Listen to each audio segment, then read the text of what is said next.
and Larry on the Minnesota Music Academy's Icebreaker. Gary Hallman from the U brings news of an exciting photo exhibition. Tony Bowl and Leslye have a cause to celebrate. And finally, Just plays cello. For one, for all, and all for fun on the April edition of Artifacts.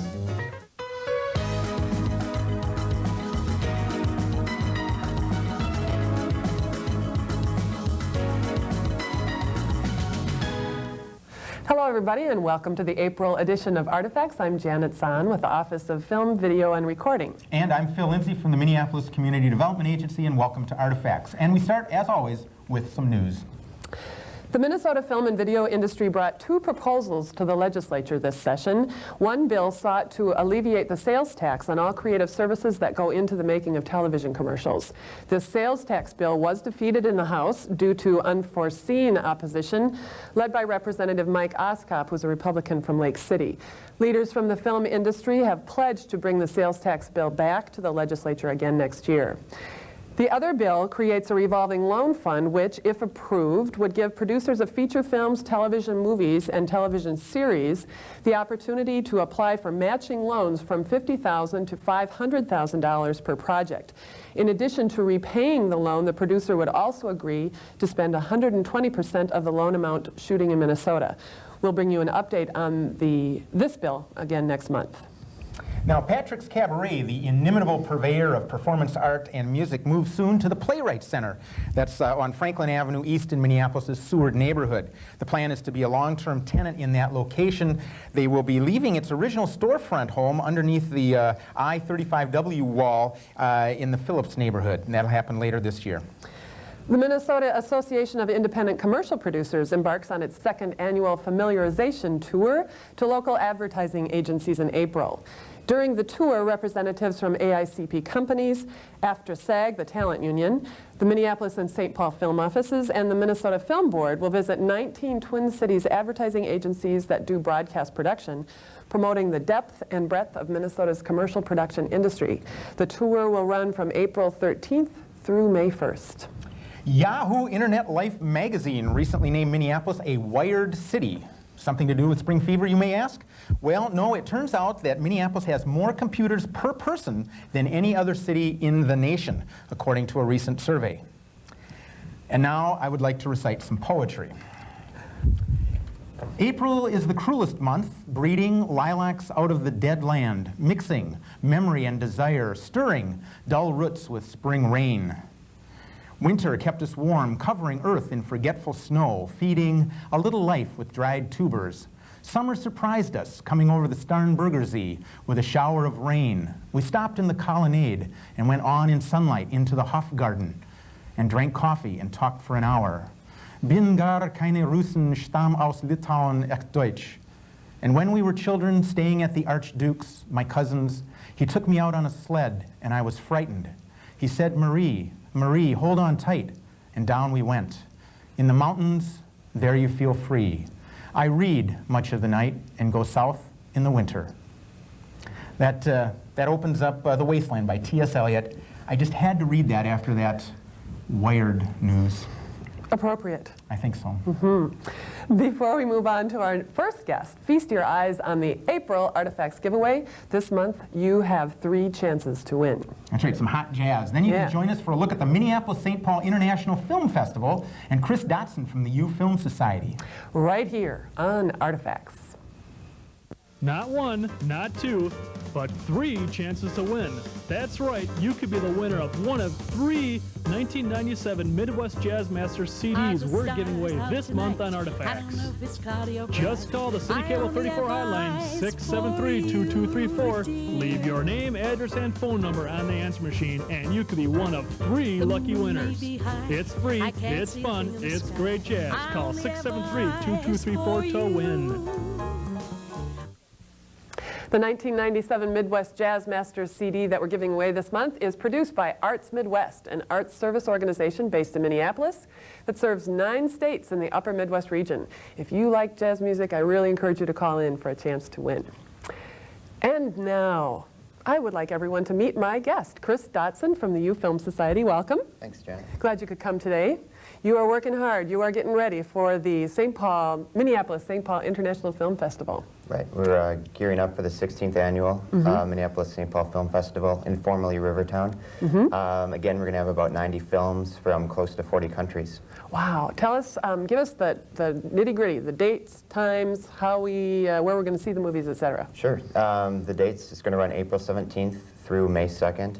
The films will be shown primarily at our Bell Auditorium, which is inside the Bell Museum on University and 17th Avenues on the U of M campus. We'll also be showing at the Oak Street Theater. Opening night's going to be at the State Theater, and we're also hoping to show at the Uptown Theater also. Excellent. So several venues. Right.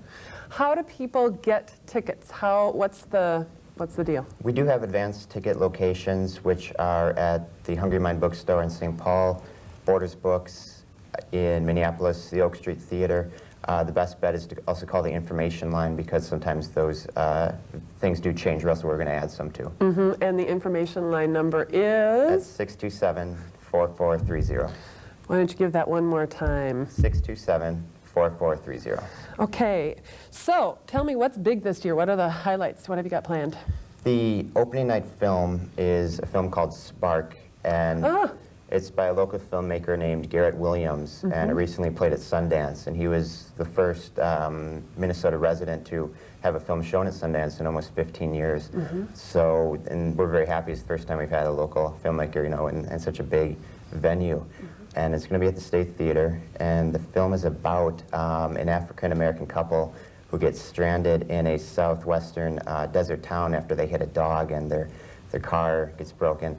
And there's only one mechanic in town, and unfortunately the mechanic is the owner of the dog that they killed, so it looks like there's no way they're going to get out.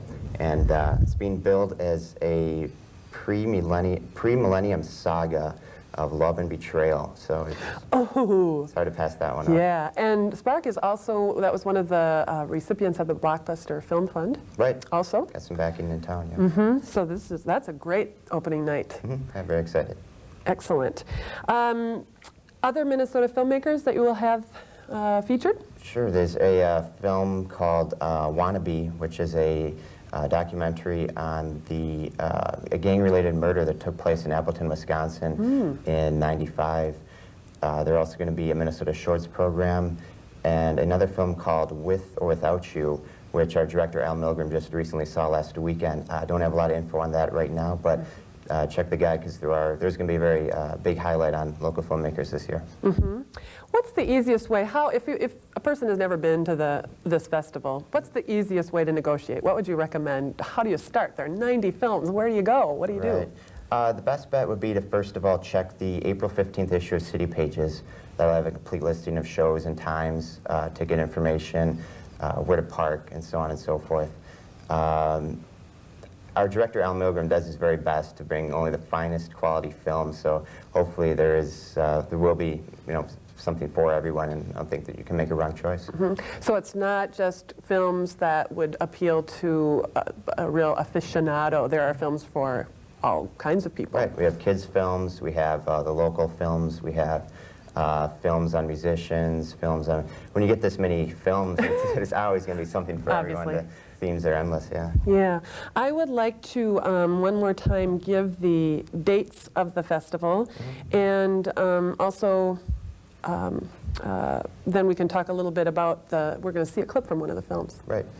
It's called Driver 23 is the name of the film. It's a local guy. He followed a band around for 3 years. The name of the band is Dark Horse. Kind of have this medieval theme. And the band's leader's name is Dan Cleveland, and he's very dedicated to what he does. And the clip we're going to see starts out with Dan's father discussing how he got into music, and then Dan's motivations, and then we're going to see a scene. Dan likes to dabble in physics, and he kind of creates his own weightlifting devices. We're going to see how that works. Well, it sounds that's a great clip, and I hope we don't have much time to give much more information. Dates again, and phone number one more time. Sure. The festival is running April 17th through May 2nd, and the number to call is 627-4430. Great. Chris, thank you very much for coming. Thanks for having me, Jenna. Appreciate it. Hope it all goes well. After we see the clip, we'll be hearing from Mean Larry, who's here to talk about the Minnesota music scene. It's heating up in April, and he'll be here to tell us how to take it all in right after this clip. Stay with it. I got out of music simply because I knew that to support a family and go on in life, you'd have to be on the road, and you'd have to be very, very good at it, and I was not that good. I just played music for the enjoyment of playing it. When I was in high school, I didn't even have a slightest hope that I could ever be a rock star. It seemed so far beyond me that I didn't even dream it. I was too scared to even dream it. That was one of my hindrances early on when I finally started realizing that this is where I belonged, was that how could I, someone so flawed, ever accomplish something that quote-unquote great? And now you feel like you can. Now I feel like I not only can, I was meant to all along. Do you want me to look on this one, or do you want me to head out there? This album may take us 8 months, 6 months, 8 months, or it may take us 2 years. I don't know. But all I know is we are going to do it. Anything that happens that causes a song or a particular track to be less than satisfactory, we're going to do it over, period, no matter how long it takes. Yeah, we're just in the middle of something. It'll take about 5 minutes. Okay. And Come on in, sorry. and go, have a seat, and then we'll help you carry in the drums and everything. Well, I could probably, Let me see now.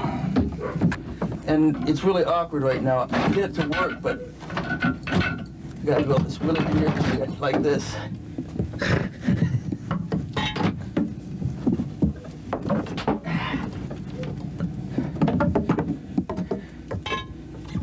So this is what you did with your practice space.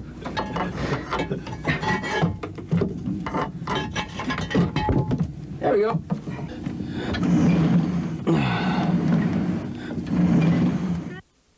Again, that was a clip from Driver 23, which will be showing at the Minneapolis-St. Paul International Film Festival, April 17th through May 2nd. Mean Larry is here. I'm so happy that you're here. Well, welcome. Thanks for having me. Yeah, you're here to talk about the Minnesota Music Academy Icebreaker. The Icebreaker Music Conference. Yes, tell us about it. What is it? What's going on?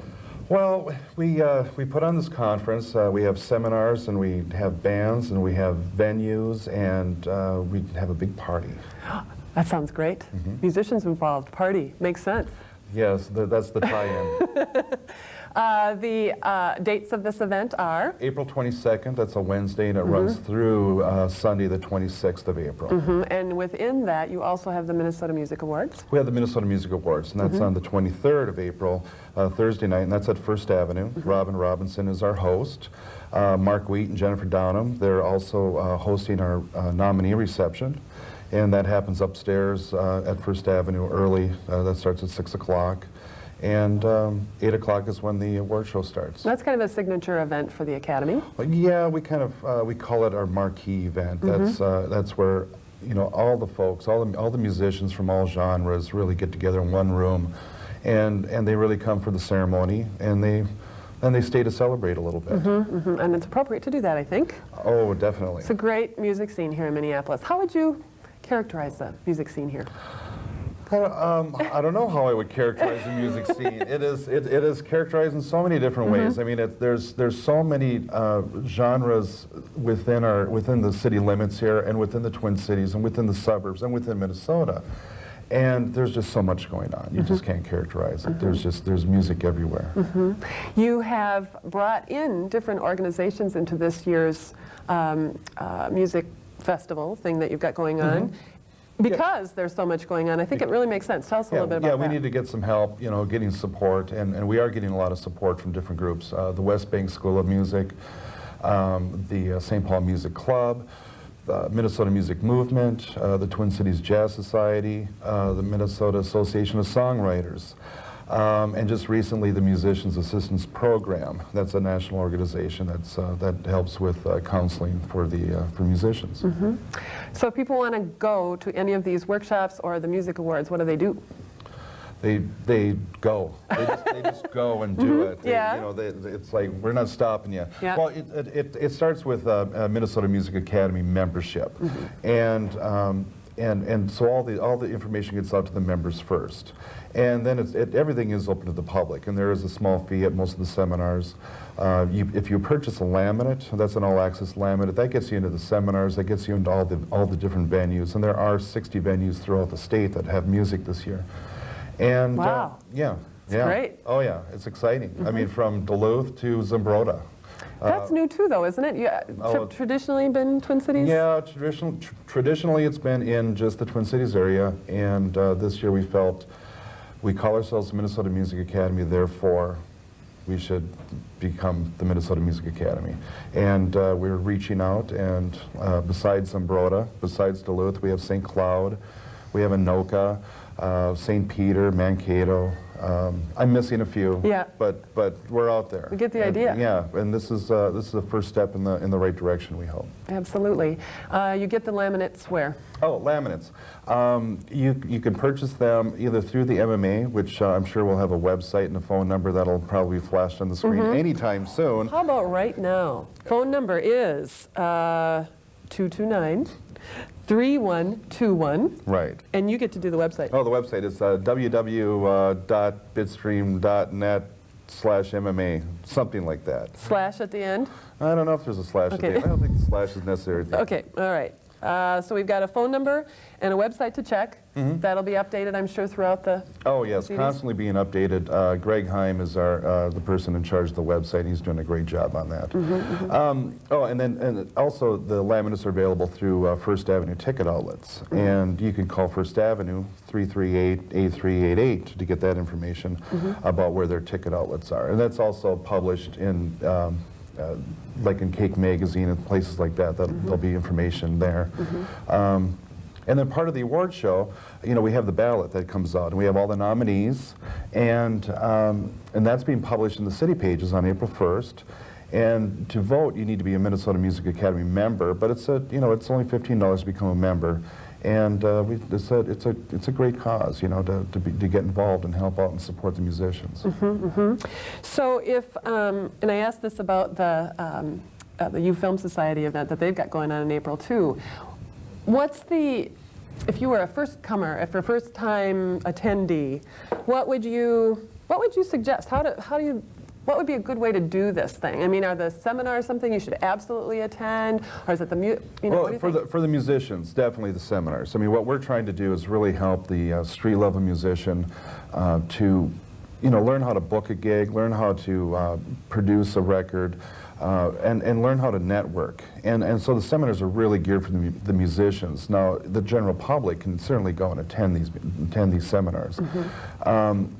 For the music lover, the award show, you know, dive right in head first. You've got everybody there. You know, that's like that's the place to be. Who's playing at the awards? Oh boy, we've got Flip, the Rhymesayers Collective, Vanguard, February, Renee Austin, Lifter Puller, Accident Clearinghouse, Happy Apple, Latin Sounds Orchestra, and in the entry is the new band showcase. And the folks that are performing this year are Mary Nail, Bobby Lama, Mike Mers, and American Paint.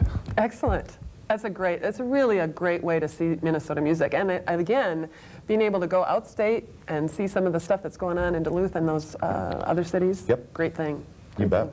Good work. I'm really glad that you're working on this and that the Academy is still alive and plugging away. The Academy is alive and kicking. Yeah, I guess. This is the time of year for you guys. And if you want to be a member of the Music Academy, you can do that by paying your money. Paying your money, $15. $15. And they can call that same number. Call us up, give us a call, we'll send you an application. Watch the city pages, April 1st for the ballot. There's also a membership application in there as well. Great. And it's simple, it's painless, and what we're here to do is support Minnesota musicians. And that membership also gets you into seminars throughout the year of other stuff that you guys are doing? Yes. Right? Yes. Great. Let's do the number one more time, 229-3121. And The website. Oh yeah, the website. I better read it this Okay. time. www.bitstream.net/MMA. Excellent. It was great. Thanks. for Oh, you coming. bet. Thank you. Good luck. Gary Hallman from the U of M Department of Art is up next with some pictures and a story to tell about an exciting photo exhibit on display in St. Petersburg, Russia, that features 9 fine art photographers from the Twin Cities. Here on Artifacts on City Cable 34, right after this.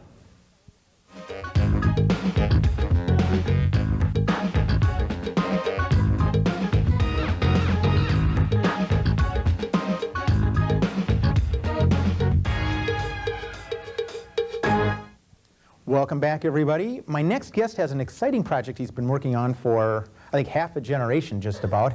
I want to welcome Gary Hallman.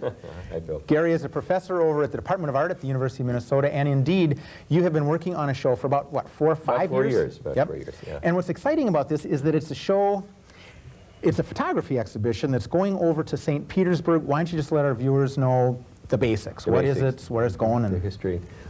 In the winter of '94, the University of St. Thomas sponsored a show called Photographs, or Volga, the Volga, photographs found in the Volga. It was a Russian show of photographs put together by 15 photographers. And during our discussions about that show, the idea came up that it might be interesting to do a reciprocal show. And one of the interesting things about the Russian show was that there were clearly cultural differences in the way these were intended to be read and the way we in our country read them. So the cultural differences and the different codes in the photographs became an issue. can you give just a quick example of this? What Yes. kind of photographs Yes. were you all looking at, and then what was the difference? I first saw the show alone and walked through the show, and it struck me as a very sober, very kind of northern, very Russian show in terms of the interior of places that were shown in the pictures and the posing that people took. I saw it about a week later with 2 Russian friends, and they would often kind of nudge each other and laugh at the pictures, and a couple of them pictures really broke them up. They thought they were very funny. So there was a subtext from their point of view? Great deal of subtext in the pictures, and a lot of political coding in the pictures that would have been missed by us. And I said, what's so funny about this picture? He said, well, in one case, he said, well, it's a birch tree. I said, so it's a birch tree. And he said, well, it's a very important symbol in Russia because you see the way this woman is dressed standing next to the tree. And as they went on to explain the picture, it still was lost on me why it was funny, but politically it had a lot of implication to Russia. Very interesting. Yeah. So to some extent they were maybe taking some risks? They were taking risks. There was a lot of subversion in the photographs. Yeah. And so we thought it would be interesting to sort of repay them in kind. Yes. And put together some photographs that would give them some pause and give them some reason to relook at them and ask about the subtext of these pictures. Well, let's move right on there. You were good enough to bring some images. Yes. These are some slides of the work by Twin Cities-based artists. The photographers that were selected for the show are from the Twin Cities region. And I was asked to put the show together by one of the photographers that was in the Russian show. And I agreed to do it if she would find a venue for us. And she said she would. I said I would. We received a fax about 2 months later from the State Russian Museum in St. Petersburg.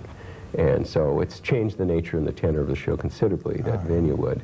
So what you're saying is that's a significant site. That's a significant site. Right. My original thought was that this would show up in a hallway, perhaps someone's living room, maybe a small gallery somewhere in St. Petersburg. The State Russian Museum is a major European museum and international museum. And the invitation was extended by Alexander Borovsky, who's very interested in photography. He's very interested in international art and contemporary art. Probably one of the few people in Russia now who are trying to do something with it. So it was a significant invitation. Well, let's get right to the slides and we'll catch up more. Yeah, the first one here is by Sheila Phill.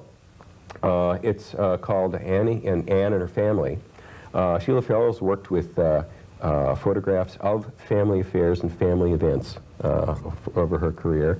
That was done in '96, I believe. And we should point out that these specific works aren't what's going over to Russia. Yes, not in every case. These, okay. Right. These are examples of the kind of work these artists do. Sure. The second slide here, the second image, is from a body of work by David Goldis, whose background in physics and in science has viewed his work, and this is an elegant image of essentially an elaborate pinhole camera that projects the filament of lights into the walls. Nice image. Yeah, this piece, the third one, is by Jim Hinkle.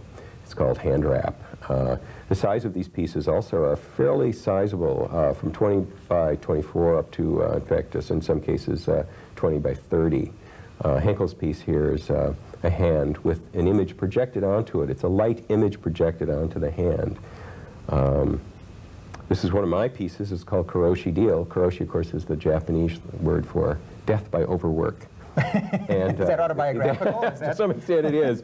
My work has dealt with male culture. It's a computer image that uses clones of myself to make my images. This piece is 40 inches long, and it will be in the show. David Haberlein works with the landscape. It's a very ironic, and it's a very a cool U.S. landscape. This is the Death Valley Monument, Death Valley National Monument, done in March of 1944.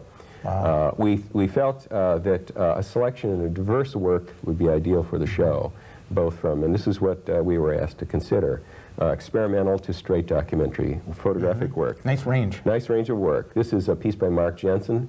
It's an example of some of the work he's done, a large body of work he's done, of small business people in their business, place of business. I think the Russians will be interested in that. This is a piece by Stevie Rexroth, a portrait, very haunting, very powerful. Boy, I like the work. interplay there between the dark and the light, the positive and the negative feels. Yeah, it's a very strong work. She also uses a large format camera so that the plane of focus, as in the case of Joanne Verberg's work, is used to sharpen areas of the image and completely blur out other areas of the image. These pieces are about 20 by 24. This is a piece by Linda Rossi. It's called Braille Landscape.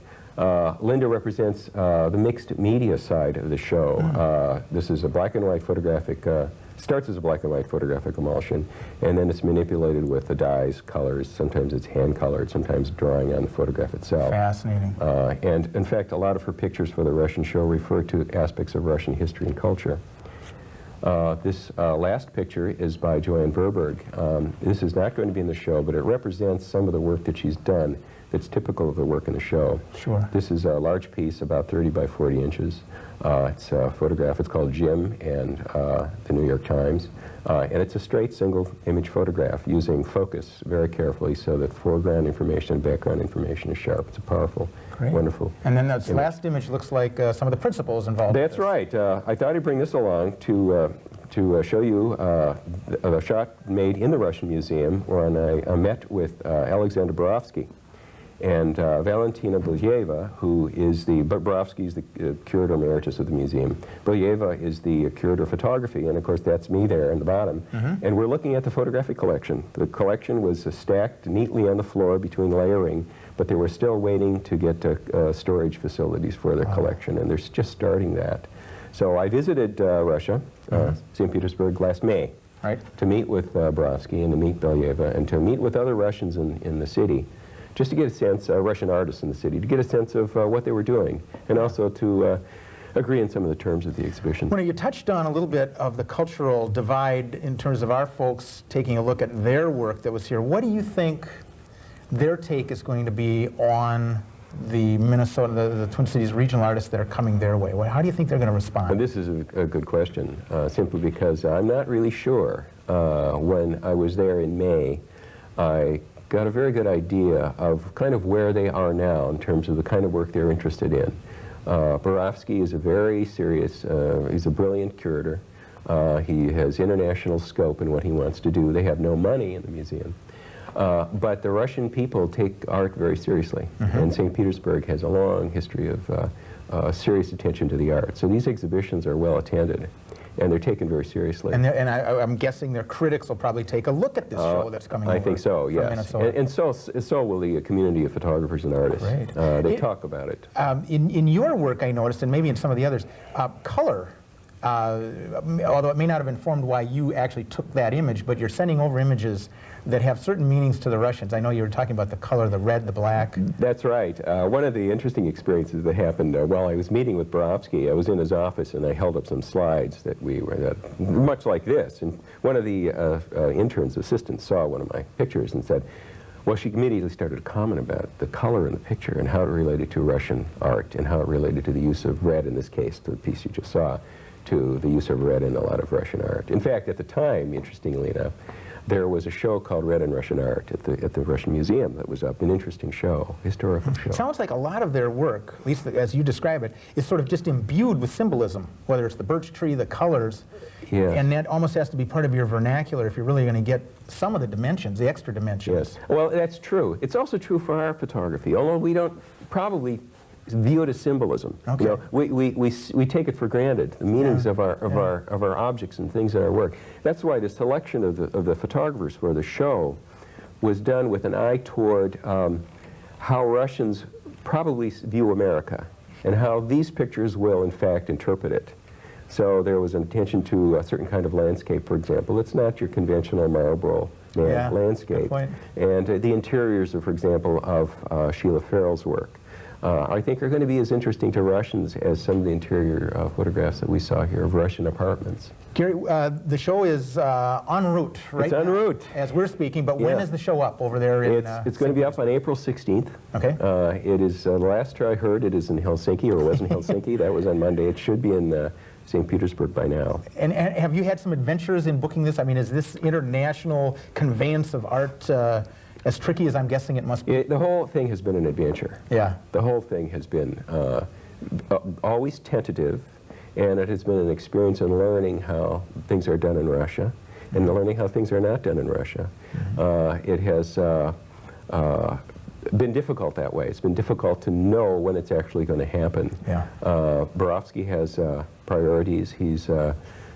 We realize that this is also a kind of political thing in the sense that when we were invited to show, we were really invited to enter a queue and then to kind of work our way into the show, which is the way things are done there.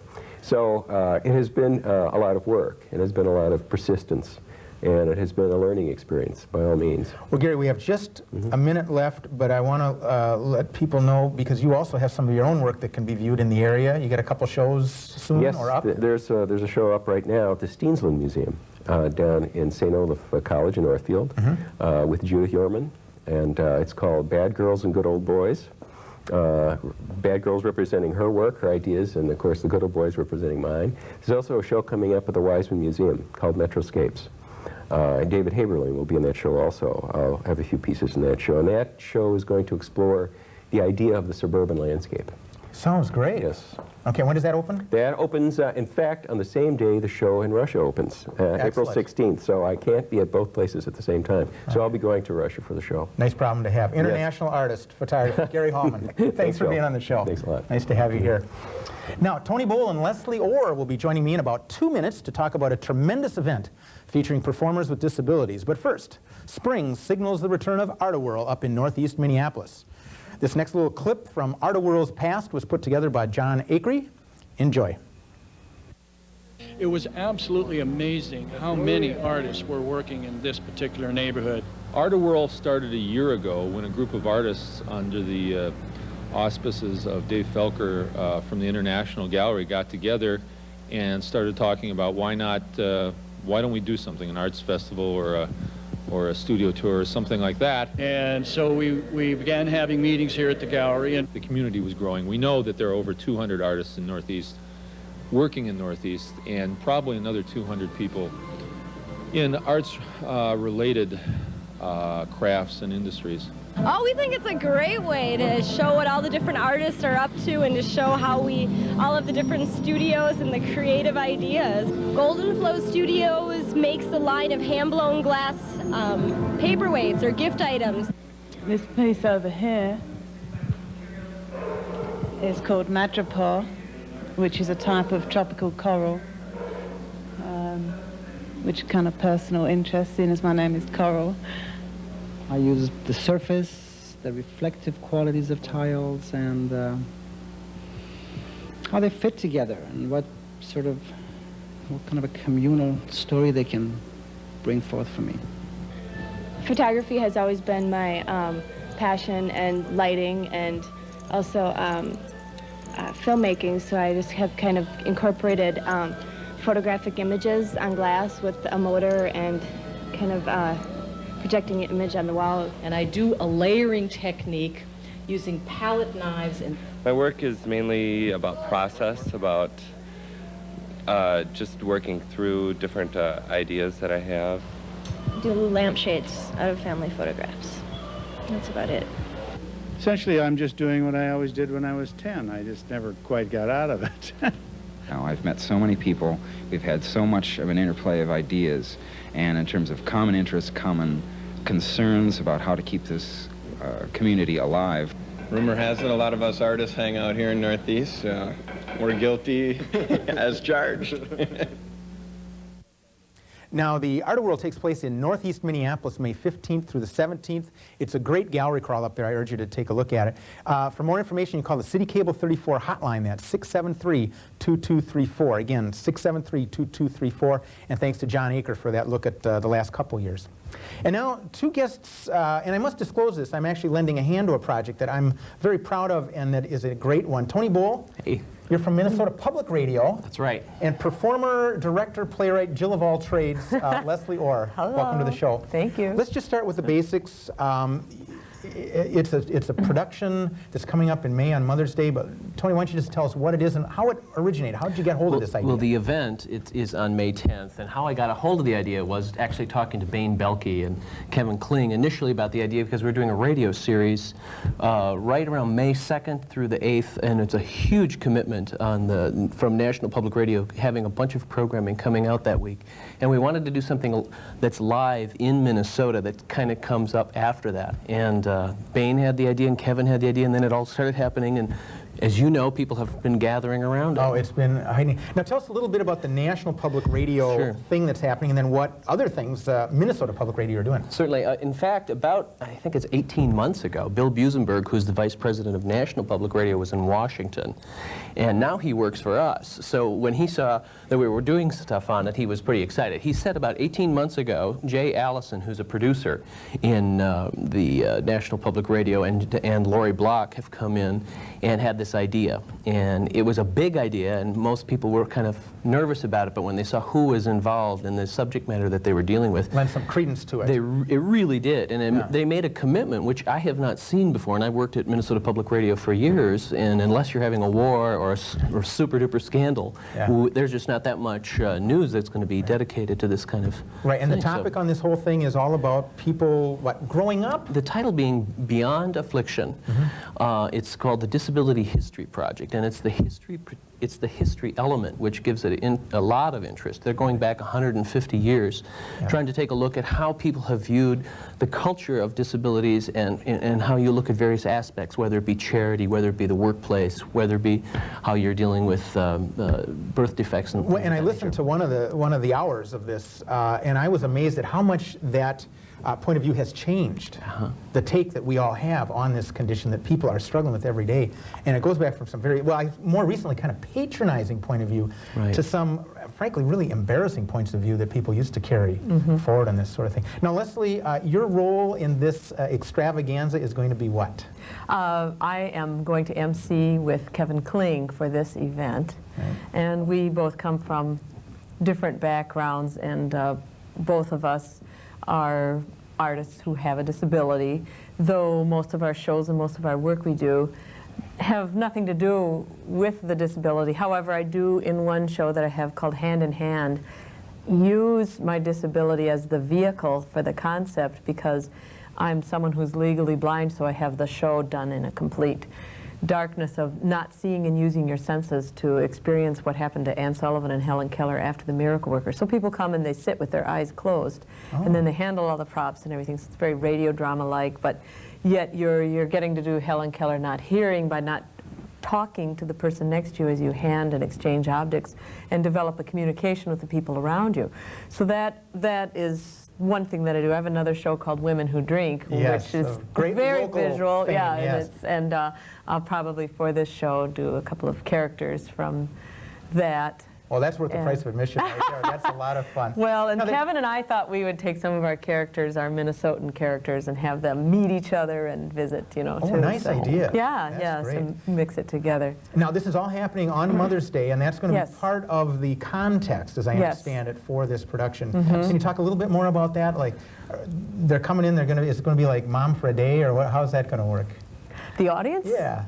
Well, gee, I mean, we of course were hoping to have some tiaras for the moms. will. You know. We will. Oh, great. We're going to have And tiaras I, of for the course, moms. this year I'm a mother for the first time, so I get to have a tiara. There you go, 'Cause I had okay.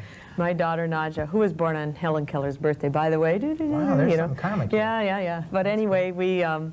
So I would like to model one. I think I might get a beehive for the occasion or something, you know. So in other words, the moms are invited to this. Oh, in definitely, and I think particular it's very important that this is something we hope to continue to have going on in the show is called Spring Ahead, and that's when you change your clock and get going. That's And right. it's a wonderful time, I think, for people to experience as a mother the ambition that they can have for their children who they feel have a disability, and see what talent can come from the gift of having a disability as opposed to the whatever people used to look at as something that was negative. Kevin was telling me in a conversation that we had that there are some Native American cultures who actually called disability an unfair advantage because these were the people who got to know what their gift was.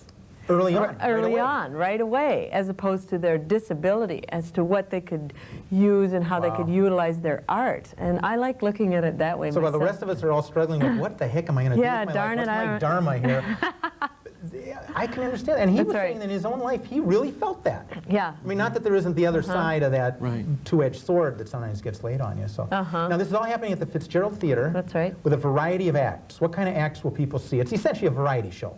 Absolutely, and it sounds like we're getting contacts with folks, everything from singing to dance to, I think there's some magic being talked about, storytelling, so it's going to be a great variety show, a lot of kinds of stuff. Well, you know, why don't we go right now to a couple minutes of audio from the National Public Radio production.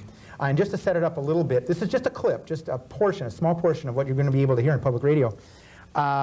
Produced by Lori Block, and she's out interviewing, doing the research, as you're saying, Tony. And this is a little clip that kind of takes a peek at children, how they've been perceived, in particular with Charles Dickens, I think, in this clip. So let's take a listen to this, and what you'll be seeing are some images from the poster announcing Beyond Affliction. So we'll be right back. Take a look at this.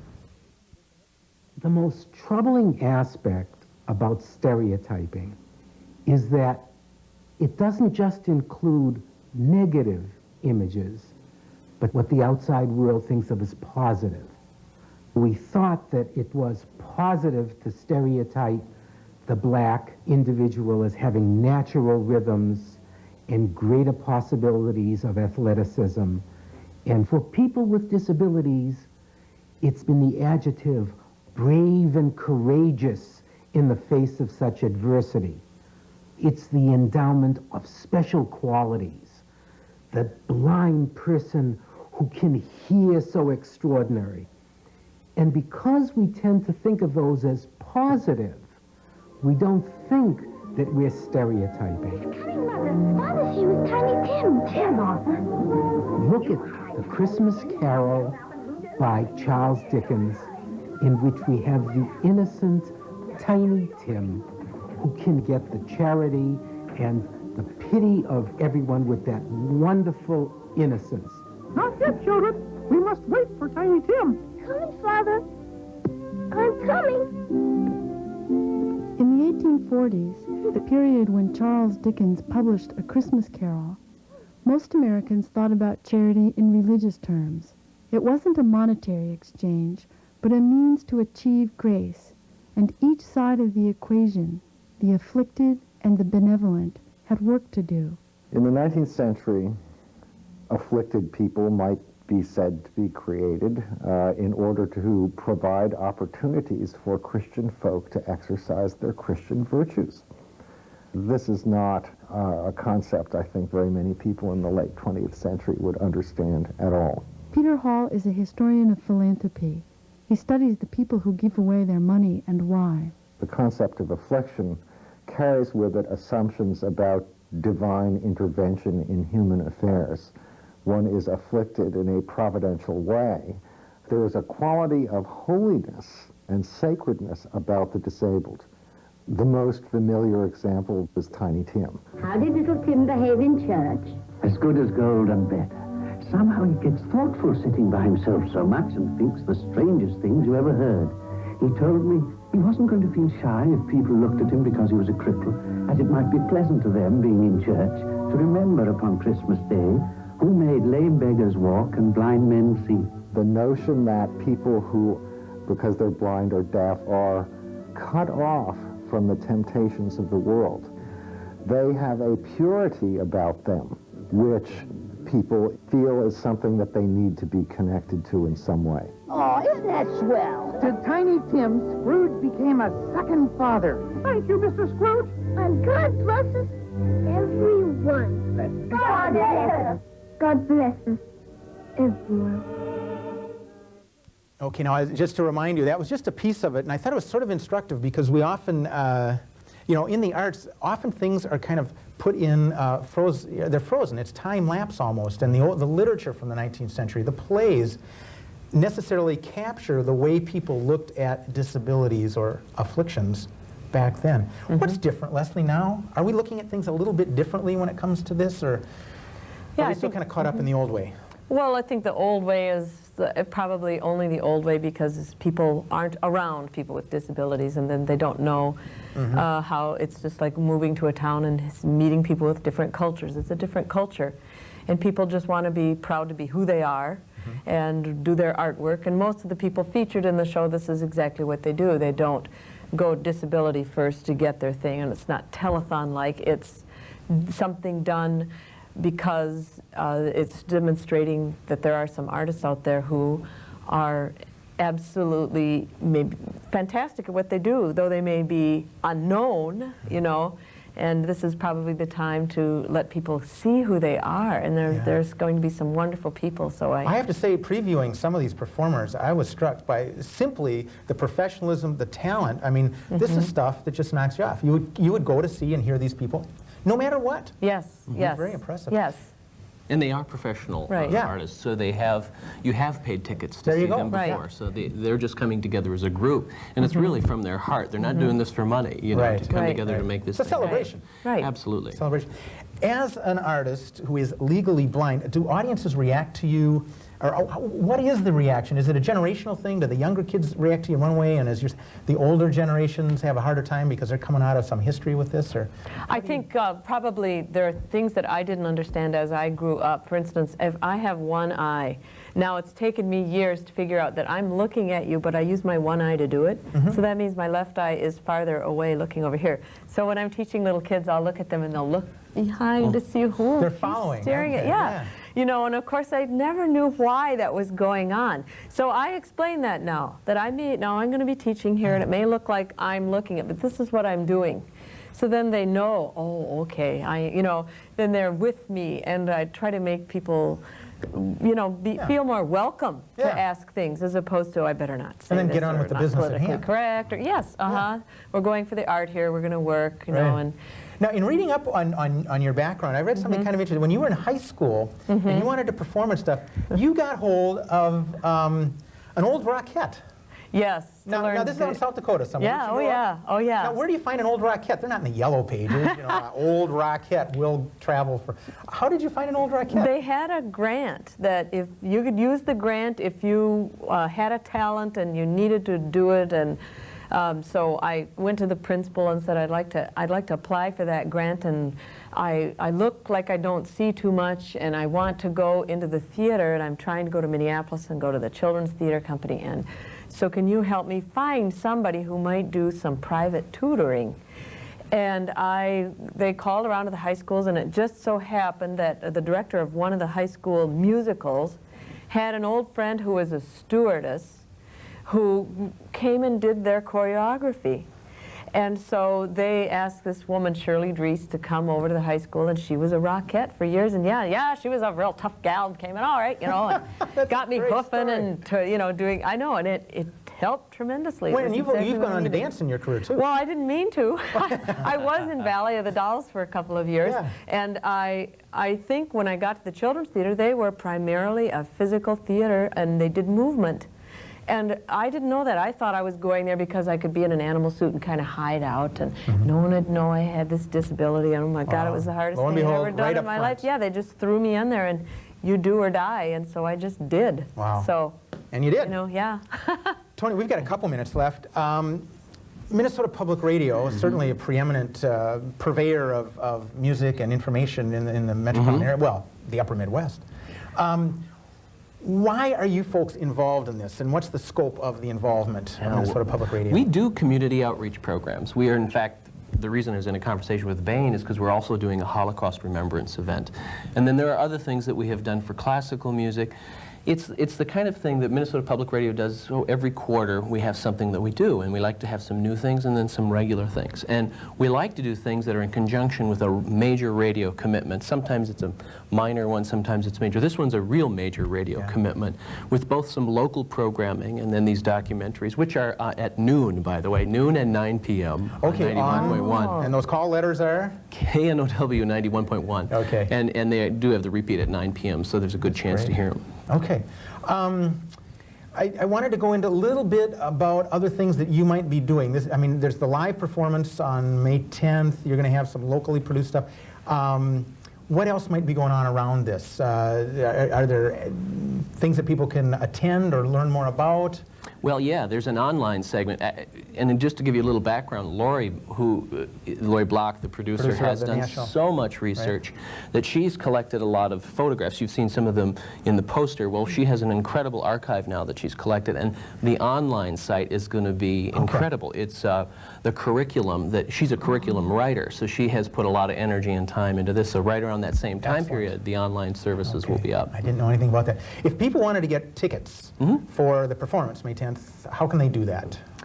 It's Ticketmaster. It's real easy. Call them and... do you know that number off the top of your head, anybody? It's 989, I think 5151. Right. We'll get it up on the screen in any case. Right. And then for Minnesota Public Radio members, you must give them a deal. Yeah, we just call the Fitzgerald Theater box office, and the Jungle Theater subscribers will also get a discount. And we can't end the show without mentioning there's another partner in all this, Craig Dunn. That's right. With Very Special Arts Minnesota. They have been tremendous. Craig has helped round up a lot of the talent. He knows the folks. He's got the tapes. Yeah, he's been on our show a couple times, and I'm guessing we really couldn't do anything like this without that organization. I know it's a fact. There was a point when we had the idea, and Bain and I were going, yeah, but who? Exactly, exactly. Tony, thanks for being on. Tell us about the event and what NPR is doing. Leslye, good to see you. Have you here. Yeah, thanks for being part great. of this. It's good. Thanks. We'll see everybody May 10th. Now, coming up next, Cello by Just, right after this art quote. And just in case you're wondering, you're watching Artifacts on City Cable 34. Stay tuned.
And that was an original composition by Minneapolis artist Just.